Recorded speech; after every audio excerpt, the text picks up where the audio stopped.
You are now about to witness the awesome, crushing might of, wait for it, of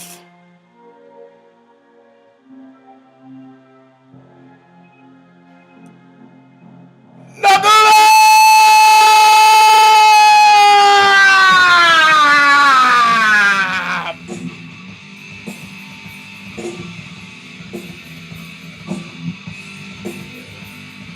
Bang, bang, bang, bang, bang, yeah. I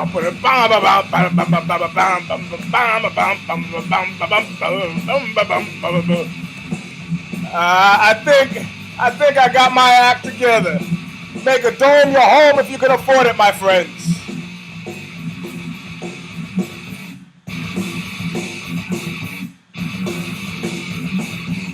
Ding a ding a ding ding a ding a ding. Ding a ding ding ding a ding a ding ding a ding.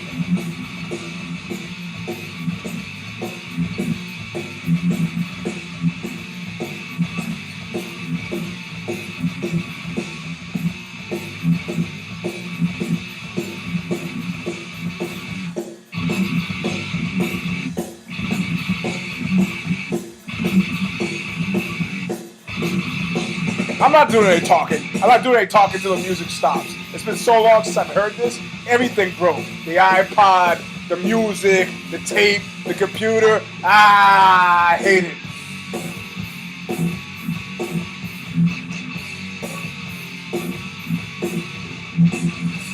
I got to know where I could not see too clear. I'm taking a real good look at you. I'm taking a real good look at your face. Being paid back in full, always nothing. Nothing. That's exactly the help I got from Microsoft and Apple. A company I used to work at, Apple, by the way. Nothing. Nothing. Nada. Zilch. Nothing. Goose egg. You know, there'll come a time when people say, you know, I think that Eugene maybe has lost it. I think he's gone a little crazy. At what point would that be? Well, you know, it's hard. It's hard for people to claim that you're crazy when you're always right. Misery to me is only fun. I got to turn this down because I'm going to go crazy. Misery to me is the only fun. Bob Riley, lyricist, a guy who wrote the song Calling of the Just is a record. Stigmata, you can get it from Revelation Records. Put out by CFY Records, sold only by Revelation Records in America. They pay, they order. They pay, they order. Which is more than I could say for lots of other people. Now, I like the guys at Blue Collar Distro. They seem to sell quite a lot of shirts. I have not seen any of these shirts. No, I haven't. You know, good guys sell lots of shirts. Haven't seen any of the cash for the shirts. I haven't seen any accounting for the shirts. So they've licensed something for me that they aren't paying. Hey, you know, this is the year 2012. Welcome to 2012, my friend, to the dead end year, right? Mayans were fake people, somebody told me today. Said that they were really extraterrestrials. And then another guy called me, said he had a line on a guy who could fill me in on the extraterrestrial conspiracy. I'm not getting into that. You know why? Because I'm an apparatchik. Which means if the aliens come down and they say, hey, we'll give you, 100 gold doubloons to sell out your fellow human beings. I'm like, okay. I'll tell you what, I'll give you a piece of silver if you point out Jesus to me. That's him right there. It's likely that a rich man will get into the kingdom of heaven. The camel will get through the eye of a needle and the rich man will get into the kingdom of heaven. Yeah, whatever. Like Daffy Duck said, consequences, smonsequences, as long as I'm rich, which I'm not. No, I'm not rich. You're not rich. No, I'm not rich. I don't get paid for this. No, you don't get paid for this. Not at all. Not at all. Sorry, Slappy.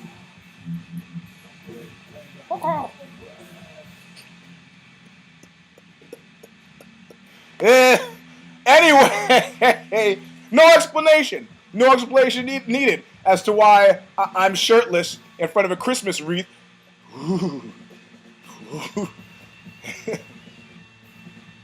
If you knew what I just saw, Slappy was walking around on his own steam.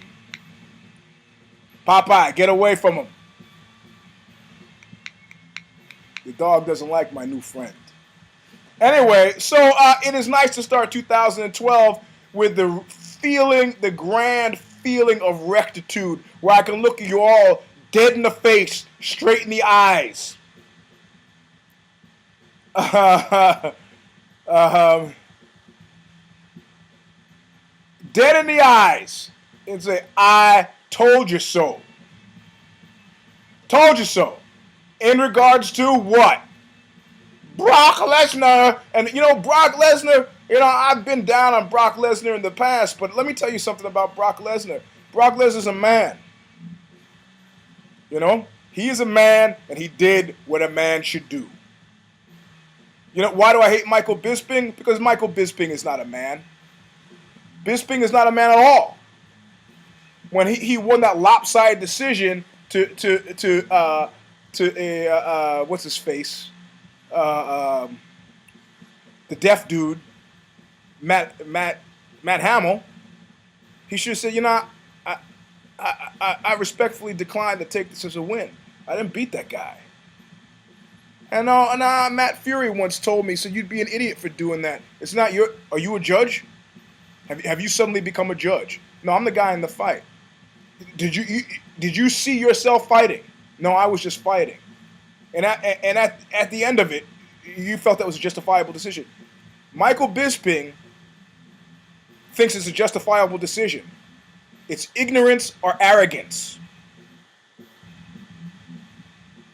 Brock Lesnar realizes the music's over. Every time you lose, a door opens. And your potential future opponents see a way that you can get gotten. Cain Velasquez opened that door wide open. Nobody was sure. Guys were afraid. You forget, this is the Mike Tyson effect. You know, there were guys literally, when they were fighting Mike Tyson, that would fall down. You watched, I think, Michael Spinks fought Mike Tyson. He was terrified. Terrified.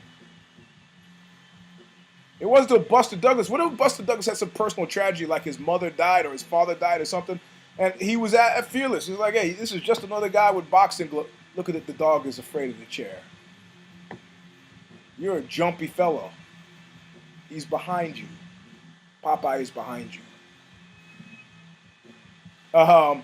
So I'm going to turn this music down a little bit. I just found it kind of more peaceful to have a show with his music in the background. I did that radio show, Mean Dave show, up in San Francisco, and he had the constant music going the whole time. It was actually kind of nice. I liked it. It made it more like radio, even though this is clearly what we call a vlog, a word I will never use because it means that you should be taken out to the schoolyard and beaten.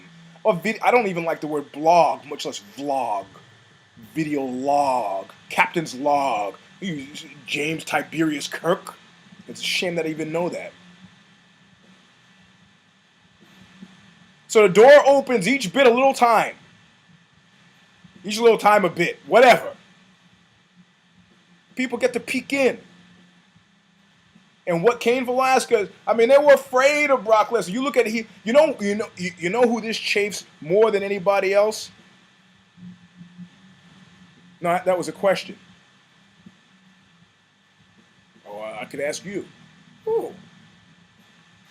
Well, I'll tell you who. It chafes every single person that Brock Lesnar beat before he retired. Yeah. Yes. Really. Yes, really. Heath Herring, Heath Herring will be a haunted man wandering the parapets of the MGM Grand. Where's my rematch? Where's my rematch? Remember that night after the Canino fight, you came down to my dressing room and you told me, kid, it's not your night. Charlie, you were my brother. You should have looked out for me. Just a little bit. Oh, Charlie. Remember that night you came down to my dressing room after the Canino fight? And you told me, kid, it's not your night? You know, you should have watched out for me a little bit, Charlie. You were my brother. You were my brother. I could have been somebody instead of a bum on a one-way train to Palookaville, which is, let's face it, Charlie, what I am. Oh, Charlie. He pulls a gun on him. That's when he goes, oh, Charlie. I digress. I mean, the issue is, you know, Heath Herring wandering the parapets of the MGM Grand, like, the guy had, you mean, that's all the guy had? That's all the guy had. He had a great shot and little choppy punches. I mean, imagining the worst doesn't make it the worst. You know, all those guys, even Frank Mir is going, man, are you kidding? All I had to do was stuff the shot? Credit goes to Cain Velasquez for figuring it out. My understanding is that Cain Velasquez, as good of a wrestler as he is, didn't spend his time, what people thought, spend his time doing all that stand-up stuff. Nah, that's not what he did. He had the biggest guy at AKA, I think it was probably Daniel Cormier, shoot on him 800 times. About 400 of those times, he had him on top of him. Slappy's distracting you, isn't he? Slappy. It's okay. I'll put him down because you're not listening to a word I'm saying with Slappy here. You know, I'll put him down. It's Slappy. People, they, you know, no, I don't laugh. You don't have to laugh when I laugh. I love this guy. I love this guy. It's kind of like Jerry Sandusky. We got a thing. Touching his legs. Every single movie that's got a theme of a guy with a ventriloquist dummy I've seen. In The Still of the Night, The Great Gobbo. These are fantastic. It's an enduring horror movie trope, and I love it. And you will never see me again without Slappy nearby. Slappy. Slappy. You know, Mel Gibson just did the movie where he played a hand puppet. I got a future here.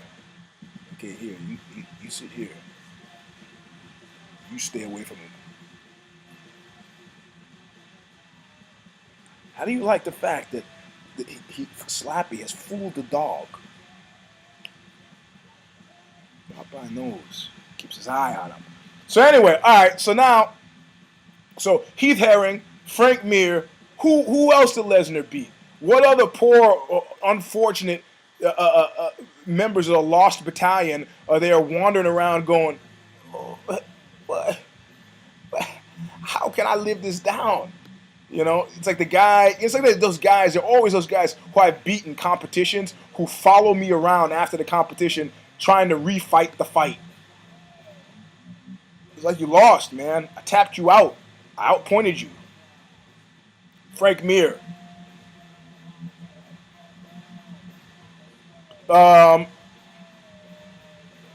Shane Carwin, Frank Mir, Randy Couture, Heath Herring. The only guy of that group, Min Soo Kim, whoever heard of him, is not feeling bad.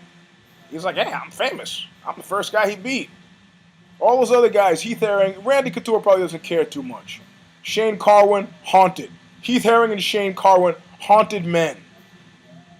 Wandering around the parapets of the MGM Grand with a cup with pencils in it. You think you could help me out? You think you could help me out? I got to fight. I can fight. Yeah. You know, it was a fluke. I didn't know this. I didn't know. Uh, um, so a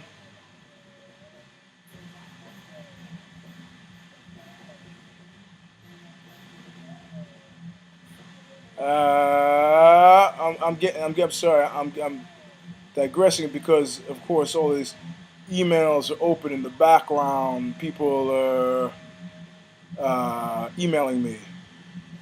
I'm sorry. I have one I have to deal with. Yeah, no, it's chaotic. It's a chaotic show. How much did you pay for it?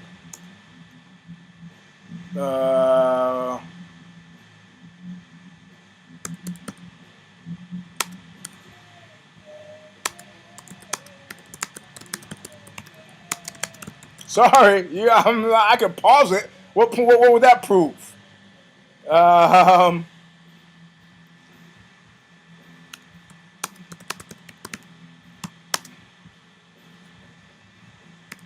um, yes. Uh, and there are people in the background dancing around, distracting me. Uh,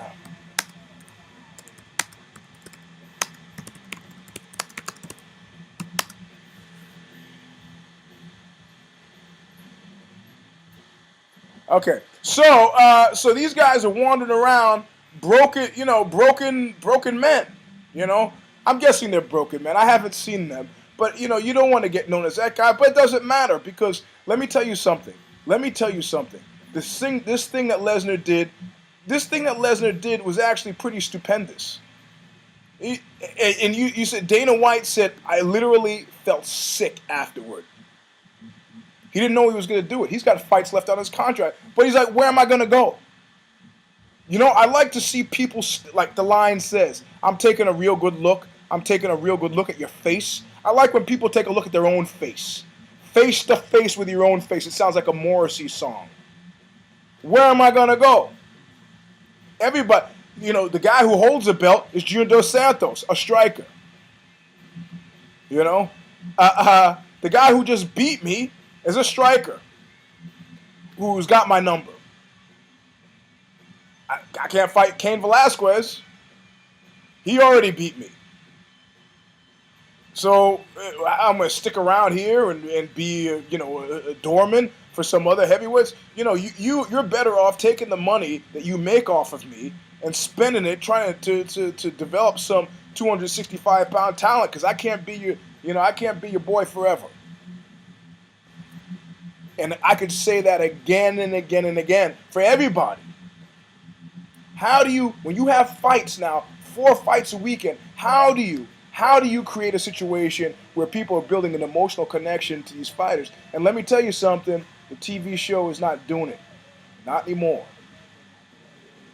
You heard Leopoldo Serrao a few weeks ago that he had gone down for the tryouts for not the show, but for the UFC. Maybe for the show, ultimately the UFC. Where's the farm team? There's King of the Cage, there's Gladiators Challenge, lots of small shows. Is Joe Silva doing anything other than sitting in Las Vegas, cruising the underground and Sherdog forums to do? Is there anybody in charge of artist and development? I don't know. I don't work at the UFC. In fact, unlike Eddie Goldman, I don't really even talk. Eddie Goldman has this thing with the UFC. He hates him. But Eddie Goldman is like Mikey in a Life commercial. Eddie Goldman hates everything. Eddie Goldman had come on this show. Eddie Goldman was a big fan. He goes, I'm really looking forward to your book. The book came out. Eddie Goldman hated it. He's got this old 1960s lefty idea, and he kind of likes the idea when wrestling was done in dirty junior high school gyms, and guys who did it, were getting shot by rich guys in tanks. That was a heyday for Eddie Goldman. He thinks it's crass and the lowest common denominator. It can be. When you see a Nate Diaz win, and I'll go on record as saying What did I was quoted as saying before? I want Nate to win, but I think Cerrone will take it. I was wrong.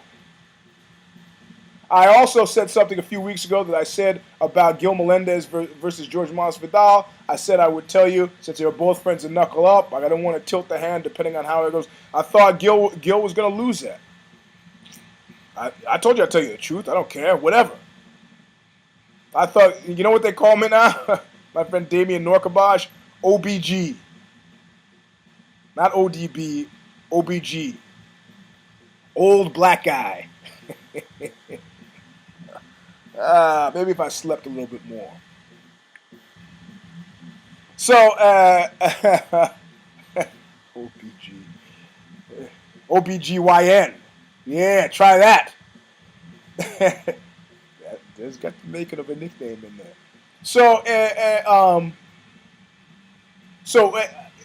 George Masvidal and Gil Melendez, I was almost right. George Masvidal had broken his hand a few weeks before. I love both of these guys, and they're both friends. But let me tell you something. Gil won that fight. It went all 5 rounds. Look at Gil's face at the end of that fight, and look at George Masvidal fighting with one hand. Not his power hand, with a jab. George Masvidal said, I never backed down from a fight in my life. Let me read between the lines for you. I cannot afford to not take a paycheck in my life. George Masvidal's got a way up. Everybody knew. They were saying right away, why is he not using his right hand? Why is there something, must be something wrong with his hand? This was something that was easily figured out. He'll have to leapfrog Gil, beat a guy that Gil either has not been able to beat or was scheduled to fight, and get his shot. But these guys are definitely in the hunt. But now they're stuck in this really weird place where they're like on the ship of fools. Also known as the Scott Coker friend of Knuckle Up. Scott Coker formerly owned a Strike Force.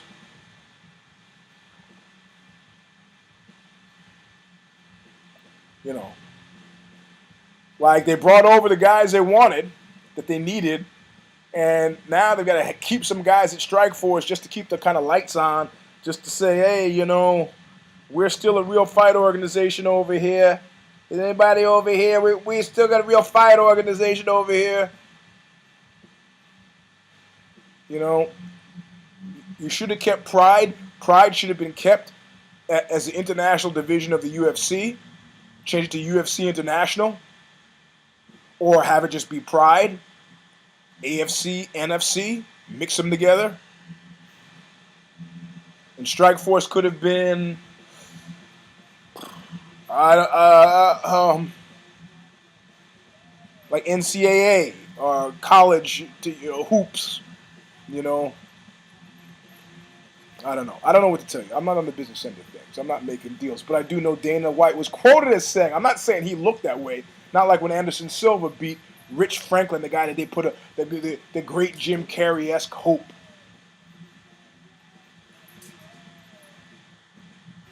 Like he wanted to die. He said, I felt sick. He couldn't even come to the post-fight press conference. He felt so sick about the Lesnar thing. And now people are talking about Lesnar going back to pro wrestling. Dana says, I don't know anything about that. He's got fights left on his contract.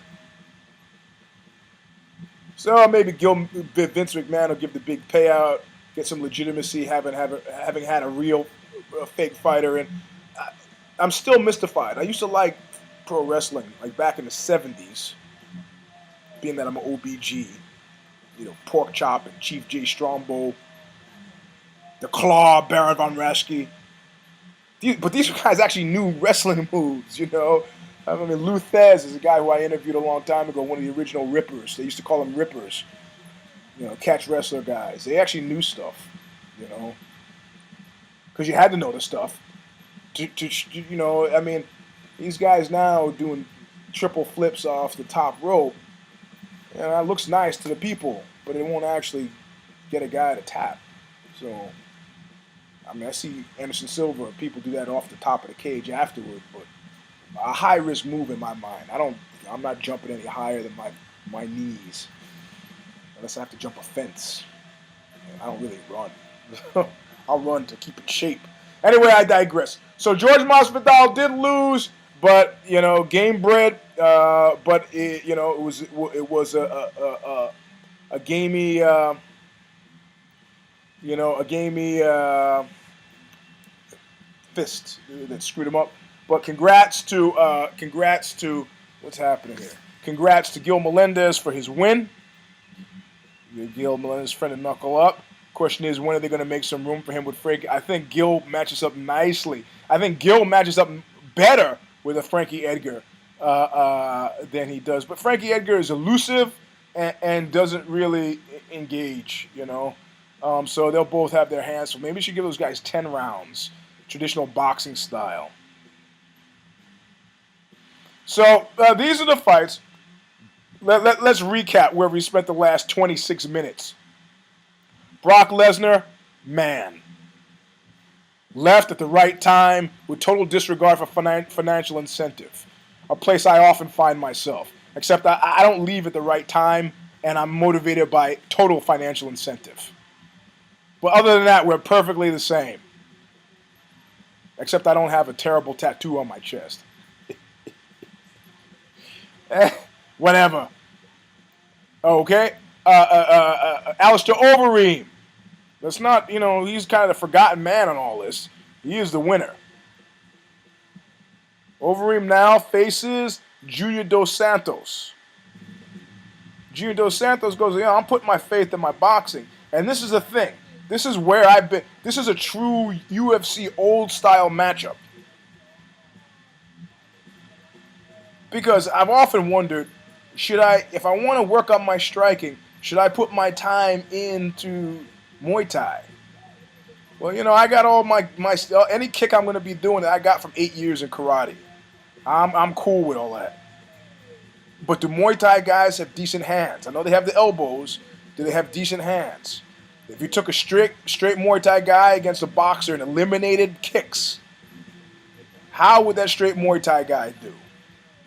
And I think everybody with a brain will say that boxing, if you put a Muay Thai boxer against a boxer, straight boxing, the boxer's going to win. It seems like a tautology. It seems pretty self-evident. But punches are half the game in Muay Thai, so these guys should be able to hold it down. We're about to find out. Junior Dos Santos or ALISTAIR Overeem. I'm not going to call my shot from this far out. I'll put my finger up in the air. Strange things happen. They talk about Brock Lesnar invoking a contract clause and getting ALISTAIR Overeem kicked out of Randy Couture's Legends in Vegas where he'd gone to train. Contracts, people make deals. They hold him to it. He's jacked up, and plus he's involved with his Golden Glory, this lawsuit with his former management team. Strange. But let me tell you, the fight of the night, Diaz and Cerrone, good for both. It was exact opposite of Jake Shields and GSP. GSP will now not be seen until the end of 2012.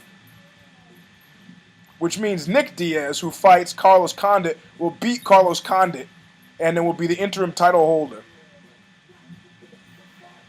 GSP will have to come off of giving Diaz a year to get ready for what everybody knows is going to be a shoot fest. I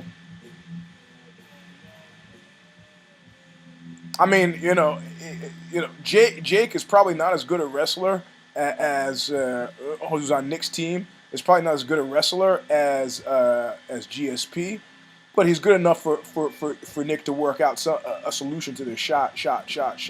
Right now, he's preparing for Condit. He likes to fight a lot because he likes to get paid a lot.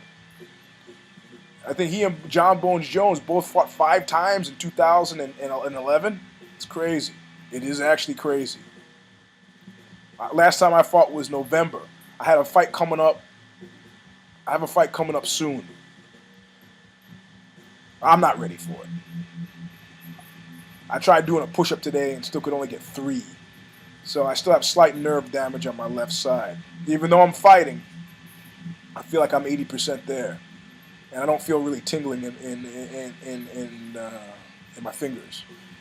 So anyway, to recap, Brock Lesnar, man, ALISTAIR OVEREEM, the man, Junior Dos Santos. I'm needing to see something from him. Nate Diaz in line for a title shot, deserves it. He and his brother Nick are single-handedly. I don't know if you know it, and I don't know if Dana White will let it be known. I don't know if Dana White wants to be publicly acknowledged, but Nick and Nate Diaz are keeping the UFC afloat. Because there's always some drama from the pre-fight thing where he and Cerrone are there, and Nate knocked his hat off. It was genius. This is the kind of theater. Why do you think we saw Tito for so long? Flipping the double bird that time at Guy Metzger. You go to crack.com, Sean Baby had the top 5 moments of least sportsmanlike conduct. Up there with Aoki. Aoki giving the finger to his downed opponent, giving a finger to the refs, to everybody in attendance, and then back to the guy whose arm he had just broken. I don't know that did much to make Aoki, but it's only because he did it in Japan. They frown on that kind of public display of hostility. He should have come to his house at night and thrown bombs on it. Hey, let's not get political, Robinson.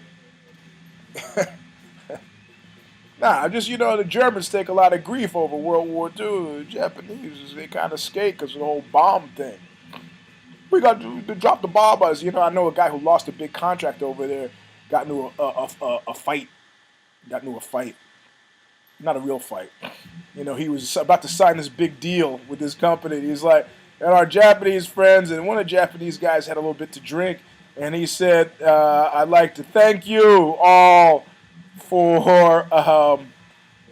for dropping the bomb on Hiroshima and Nagasaki, 40 years ago today. And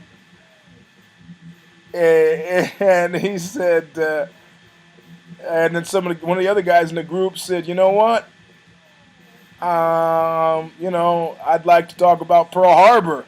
And pretty much that deal never got signed.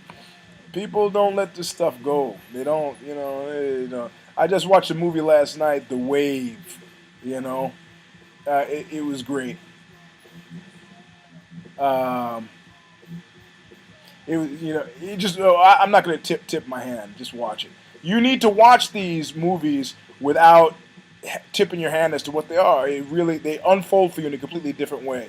That people just tell you, go watch it, you trust their opinion, you go to see it. It's a real spirit of discovery in which you kind of enjoy the motion picture. It's totally different.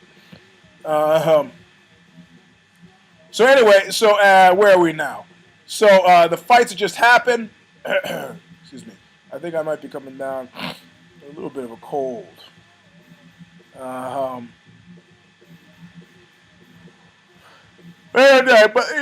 also, excuse me, I like the injury report, and the injury report is great. Because it is where business objectives and behind the backroom stuff, just really come to the forefront.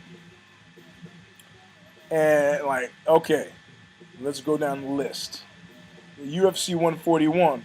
ALISTAIR Overeem suspended until February 14th. No contest until January 30th for cuts on his right eye. That cut will be healed by next week. But he has no fights anyway. This is something they do to show that the sport is on top of caring about their fighters.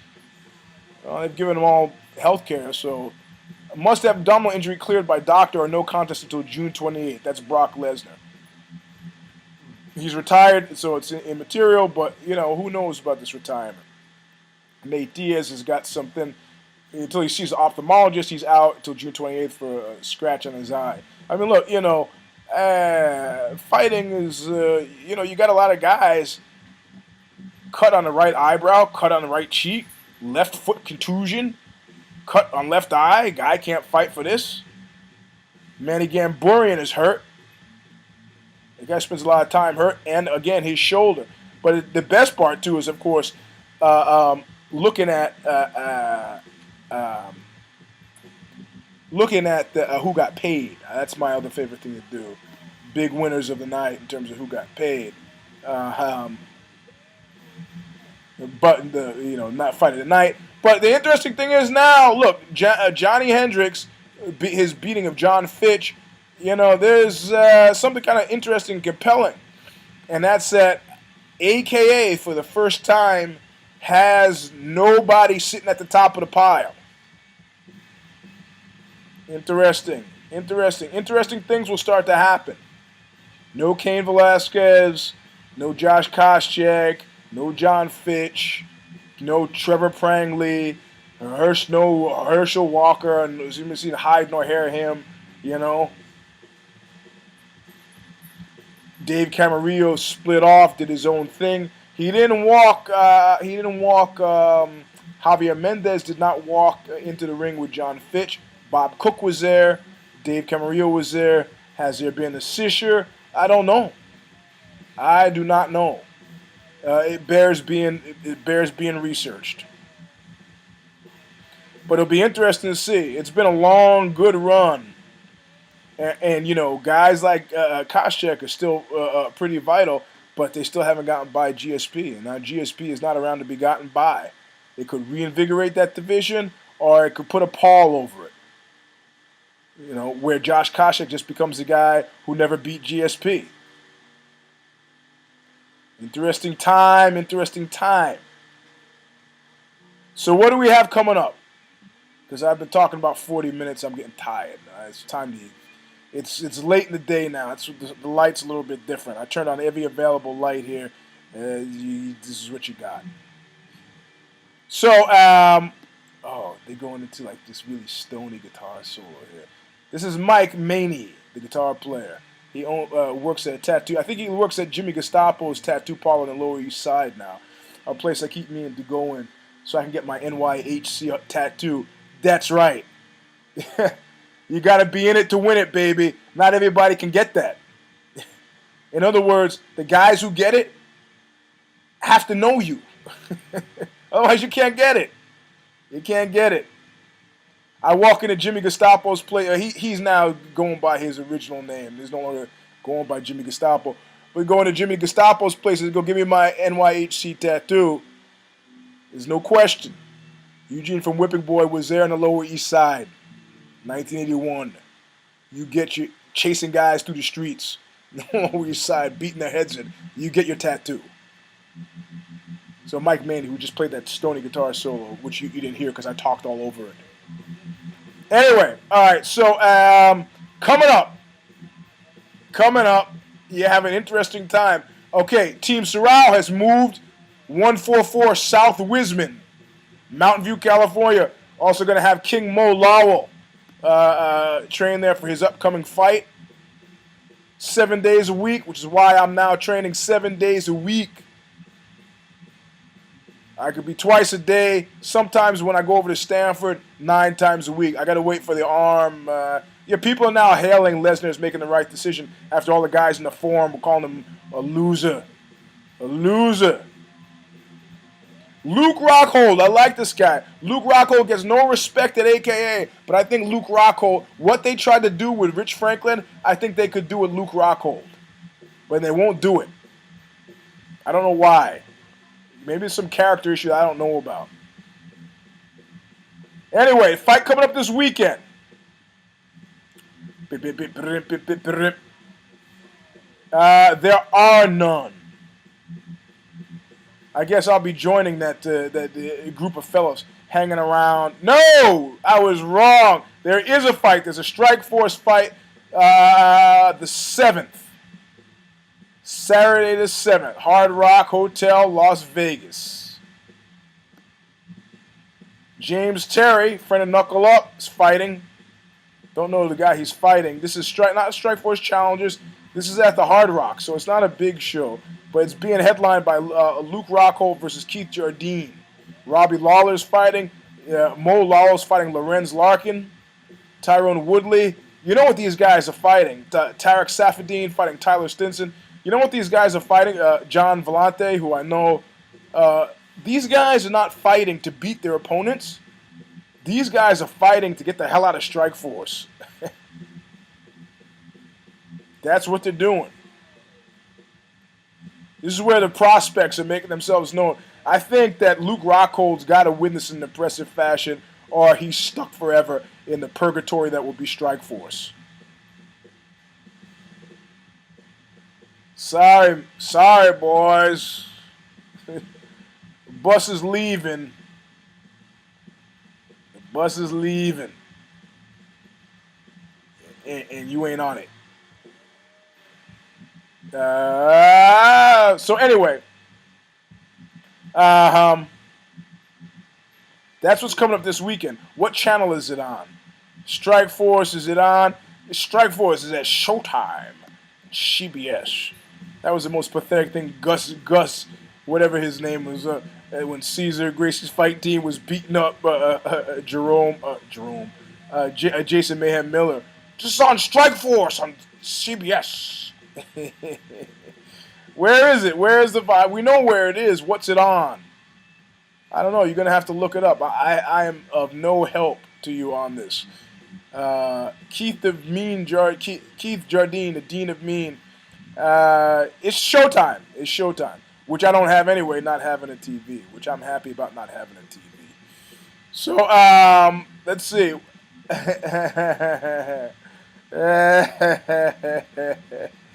I'm sorry. I'm laughing because of Chael Sonnen. I'd play it for you, but it's a little too long. It's just a little too long. He's just trying to get himself killed. Maybe we'll play it anyway. I'm gonna play it anyway. Yeah, I'm gonna turn the music down because it's too confusing. And then we're gonna end the show. All right, so this is Chael Sonnen on the UFC Tonight Show. You ready?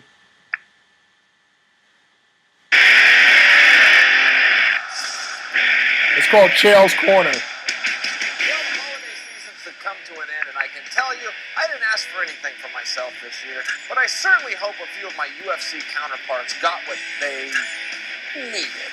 For example, Lyoto Machida, who's known to drink his first urine every morning, I'd really like to see him get a big, strong bottle of Listerine. Vanderlei Silva, hopefully that subscription to Washed Up Fighters magazine, along with that rocking chair, came in under your tree. And for you, Anderson, well, we all hope that you got that shiny new spine. As far as the new year being here upon us in 2012, I know my resolution to cut down on my carbon footprint. All the while, I like to use more fossil fuels. And speaking of the new year, on January 28th, live from Chicago and only on Fox, I will be earning the opportunity to become the #1 contender and finally get that title shot. Most of you watching are probably assuming I'm going to use that voucher, cash it in, and rematch Anderson Silva. Wrong. I will be announcing who I will be fighting very soon. But I promise you this, if I was GSP or Jon Jones, I'd be swallowing real deep right about now.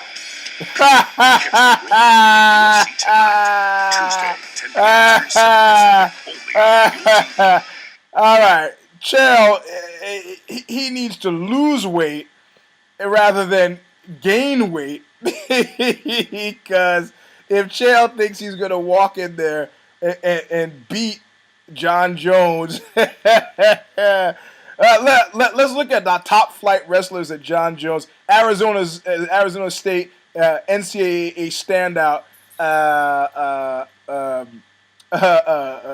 Ryan Bader, friend of Knuckle Up, Ryan Bader, demolished by Jon Jones. Matt Hamill, demolished by Jon Jones. Top flight wrestler. Chael, what? You got no submissions. And Jon Jones has at least guaranteed 4 months off. So, he's gonna kill you. He's gonna kill you dead. You want to fight GSP? GSP's on the end of his career. He's just looking for a warm place to lay his French Canadian head. That's all. That's all. So, lady and gentlemen, There's only one lady that watches the show, I imagine, probably my mother. And none of you are gentlemen. I'm talking to me. That's the end of the show. But of course, I can't reach the bell. Hey, studio assistant! I have a studio assistant here who will pass me the bell so I can end the show in style. You hand it to me there. Don't, Joel, come on. And could you hand me Slappy as well? Right here. Don't touch him. Okay, thank you. Now run away. Go away. So this is a Knuckle Up number 202, first of the new year. I am your host, EUGENE S. Robinson. You get that, Slappy? Did you hear that? The dog wants to kill him. Popeye is sitting right behind this computer that I have on my lap. He wants to kill him. Yeah, I don't know why you hanging around with that dude. I'm the one that, he's doing that dog head thing. Huh? Who's that little guy that you're hanging out with now? That's Slappy. I'm your host, EUGENE S. Robinson. This is Knuckle Up Round number 202. The Oxbow videos have been funded to the tune of $4,500. Thank you. Thank you very much, those of you who watch and gave. I appreciate it a lot. I actually do. I don't appreciate now that I have to call all 97 of you. Some wanted to talk to Dan or to Nico. Thank God for yous. Nobody wants to talk to Greg. Greg's a pretty entertaining guy from Oxbow, but he probably wouldn't have called you back anyway. So in any case, and this season sees Scott Kelly and EUGENE S. Robinson out on tour with books. I got to get my hands on some more books. And yeah, I need to get my hands on some books. Maybe I should get on that. Maybe I should get right on that stick. Anyway, that's the show, 202. About 50 minutes. You got Slappy, Popeye, studio assistant. You know, sad to let go of the holidays. Kind of sad to let go of the holidays. You know, I like to keep the Christmas tree until it was burning the place down.